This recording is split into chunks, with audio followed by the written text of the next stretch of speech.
Hi everyone, welcome back to Quest for Literature. Today we are going to see the summary and analysis of Valediction, Forbidden Mourning by John Donne. Let's get into the session. You may all know that John Donne is a metaphysical poet, and this poem, A Valediction, Forbidden Mourning, is also a metaphysical poem. In this particular poem, Johnson used one of his famous conceits to depict the steady, fast nature of his love. This poem was written for Donne's wife Annie in either 1611 or 1612. It was penned before he left on a trip to Europe. It was not published until after his death, appearing in the collection Songs and Sonnets. A Valediction, Forbidden Mourning is divided into sets of 4 lines or quatrains of 9 stanzas. Donne has also structured this piece with a consistent pattern of rhyme following the scheme of AB AB. In regards to meter, Donne chose to use iambic tetrameter. This means that each line contains 4 sets of 2 beats. Generally, the first of this is unstressed and the second stressed. And there are a few moments though where this reverse and instead the first syllable is stressed, then it becomes trochic. That means that particular line becomes trochic tetrameter, and one of these moments is in the first line of the 3rd stanza. Let's get into the detailed analysis of the poem. The first stanza goes like this: as virtuous men pass mildly away and whisper to their souls to go, will some of their sad friends do say the breath goes now, and some say no. In the first stanza of A Valediction, Forbidden Mourning, the speaker begins with an image of death. He is speaking on the death of a man who is virtuous.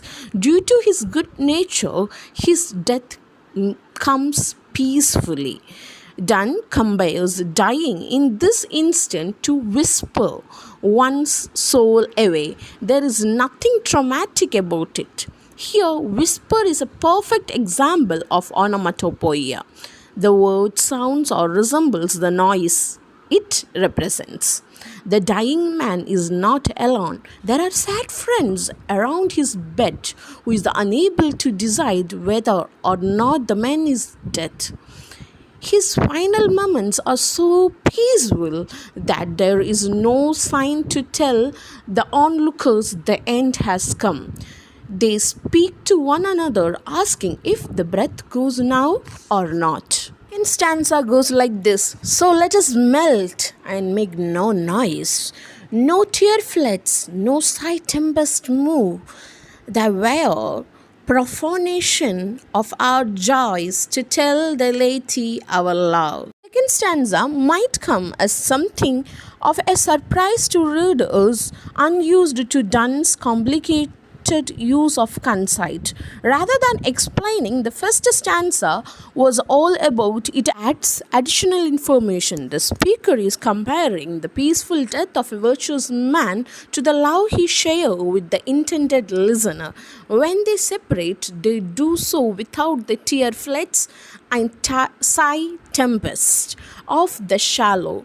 Donne's speaker sees the way other partners are around one another and knows his relationship is better. He and his partner could never be so careless as to expose their emotions to the laity or common people. It is something they keep to themselves. He states that it could be profanation or disgrace to their joy to expose it. They will make no noise and remain on the high ground above those involved in lesser loves. Third stanza goes like this: moving of the earth brings harm and fear. Men reckon what it did and meant, but trumpetion of the spears, though greater far, is innocent. The third stanza introduced another image of natural disaster. the moving of the earth or an earthquake. It is something unexpected and unexplained. Earthquake also bring along harms and fears. These lines have been added to emphasize the absurdity of making a big deal over the speaker's departure. The next two lines of forbidding mourning are a bit more obscure. They refers to the celestial spheres or the concerting circles in which the moon, stars, and planets moved. Although they were sectioned off, they still shake and vibrate in reaction to other events. Here, the speaker is describing their trepidation or shaking. It is a greater shaking than that which an earthquake is able to inflict, but it is unseen and innocent. This is another metaphor for how the speaker sees his relationship. It is not the showy earthquake, but much more powerful shaking of the celestial spheres. The fourth stanza goes like this: dull sublunary lover's love, whose soul is sense cannot admit absence, because it doth remove those things which elemented it. The speaker returned to describing the lesser love of other in the fifth stanza. It is dull and it is sublunary, meaning it exists under moon rather than in the sky. Those who participate in these relationships are driven by their sense.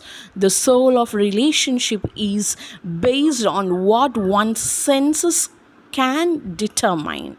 Physical appearance is of the utmost importance to these love. They cannot admit absence because it doth remove the entire relationship. Everything shallow lovers have with one another is based on touch and sight. Fifth stanza goes like this: but we by a love so much refined that ourselves know not what it is, assured of the mind, careless eyes, lips, and hands to miss. The fifth stanza of Valediction forbidding mourning provides a contrast to the fourth. He returns to his own relationship and speaks of himself and his wife as we, that they have a refined or well-turned and highbrow relationship. Their love is so beyond the physical world that they physically being. They know not what it is. The next two lines says the facts that love the speaker and his wife have is spiritual. It is more mental than it is physical. This means they are assured of the mind and do not care for the eyes, lips, and hands. When they part, these are not the element they will miss about one another. The stanza goes like this: our two souls therefore which are one, though I must go enter not at a bridge but an expansion, like gold to airy thinness beat. The sixth stanza begins with a fair, straightforward and recognizable declaration about marriage. They might have two separate souls, but now they act as one. This is due to the fact that when they separate, they will not enter a breach but an expansion.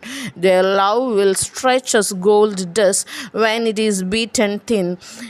It is the same even when pushed to the limit. It is also important to note the fact that Donne chose to use gold as a representative of their love. He recognizes the elements of his relationship in this durability and beauty. Seventh stanza goes like this: if they be two, they are two so. A stiff twain compasses are two. Thy soul, the fixed root, make no show to move, but thou if the other do. This is the stanza. He introduces the most discussed image in literature, that is the image of compass. First, Dunn goes back on his previous statement about their oneness. He knows there might be some doubt of their inter-assured relationship. So he makes this concession. If they means himself and his wife are two, then they are two legs of a compass. Dunn speaks of his wife as being the fixed foot of the device. She has the steady soul that remains grounded and never makes a show to move. His wife only moves if the other do, means himself. Eighth stanza goes like this: and though it is the center seat, yet when the other far doth roam, it lean the harden after it and grow erect and then comes home. In the eighth stanza of Valediction forbidding mourning, the movement of the fixed root is further described. Initially, it is the center of their world. Everything revolves around it. Then, if the other leg, the other compared to Dunn, decided to roam far into the distance, it leans. This is the only movement that his wife makes. When he needs her, she her then. After him, then straighten up again or grow erect. When he come home or return to the fixed point. The ninth stanza goes like this: such will thou be to me, who must, like the other foot, obliquely run, then firmness makes my circle just and makes me end where I begin. The final four lines describes the metaphor in full. The speaker is very much addressing his wife in these lines. He tells her that you are the line which brings him back. She has a firmness that makes his circle just, or keep it within a limited area. No matter what he does or where he roams, she will always get him back to where he began. That's the end of today's session. Thank you all for listening. If you like the video, like it and share it with your friends. As well as if you are not yet subscribed to my channel, do subscribe and click on the bell icon and enable all option so that you will be notified whenever I upload a new video. Till the time we meet next, stay tuned to Quest for Literature. Keep reading and know the world.